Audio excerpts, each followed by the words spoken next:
So it finally rained the other day. I harvested about 4,000 gallons of rainwater, and I thought right now would be a pretty good time to talk about rainwater harvesting. I just finished the cabin, so it doesn't have any gutters on it, but the cabin will have gutters soon, and I'll be able to harvest a lot more rain off of that than some of my other structures.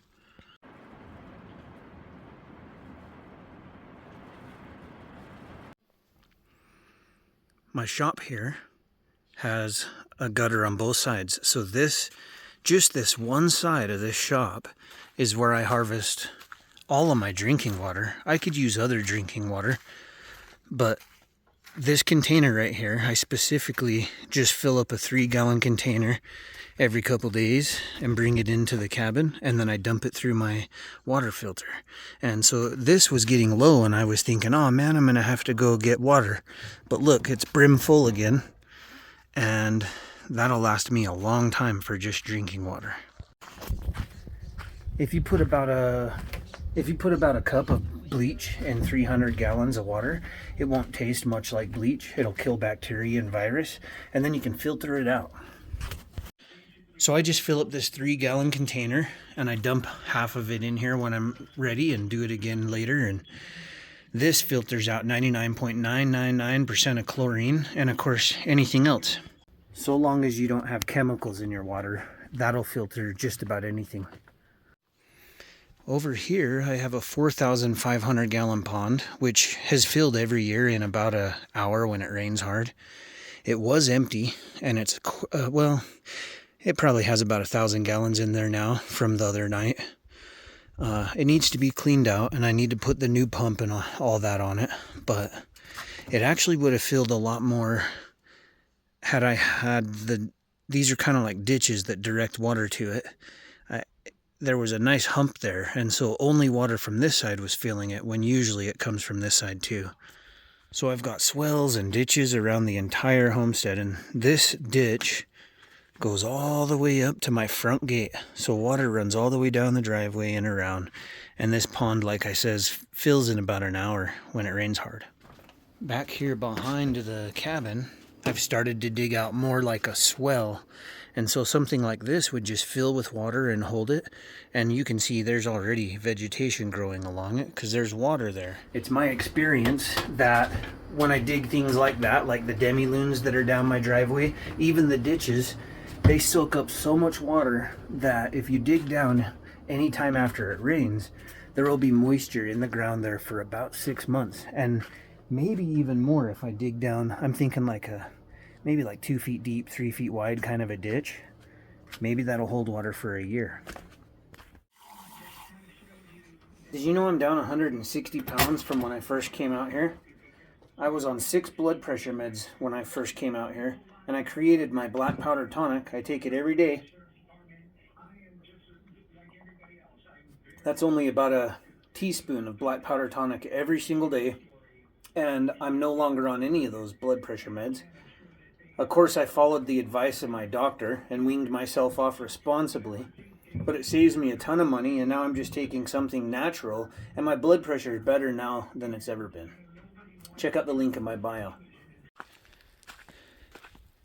So you can see this is all carved out for water to run down to the pond, and then the reason this is here is just in case that cistern over there, that's a 3,500 gallon cistern.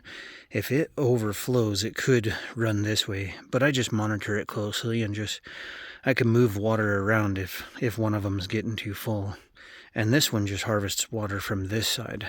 And it's 5 feet deep, 5 feet wide, 16 feet long, and it's just lined with a billboard tarp. A used one at that, and it holds lots of water. Well, here, I'll even show you. So, nothing fancy here. See how full that is, though? That's quite a bit of water. I strategically use the lay of the land. So there's a field here that's planted with wheat, rye, and barley. I've been waiting on the rain. But this is a good area that water, kind of accumulates. And then this is about the lowest point in my property. So I started to dig kind of a recharge pit here. So things like this can hold water and put it down into your land, and you could potentially have an aquifer underneath your land that could hold water, build up, and you could add a well eventually.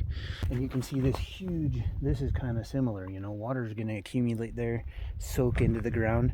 And this might sound crazy, but it's proven. Areas that hold water, an example, my homestead, there's, you know, I'm out here, there's nothing for thousands of acres pretty much, but this is the location that's going to hold the most water for quite some way. And if you can put thousands and thousands of gallons of water into your land, well, what do you think makes things rain? Like, why does it rain? Well, condensation, you know, the water that's in the ground goes up into the clouds, comes back down. So you're more likely to have rain fall in a place that has rain, you know. So the more you can hold water, the more rain you're going to create, the more it's going to start to be green, and it just continues like that.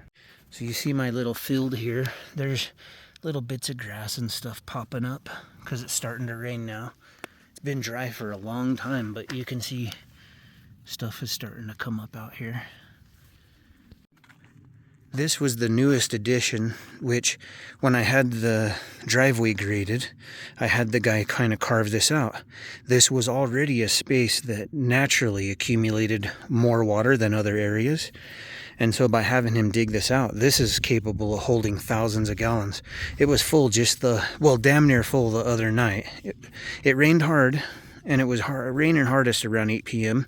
So I went to bed. I'll bet it was about full around then, and then by morning it still had a couple thousand gallons in there, and it held water for probably about 24 hours.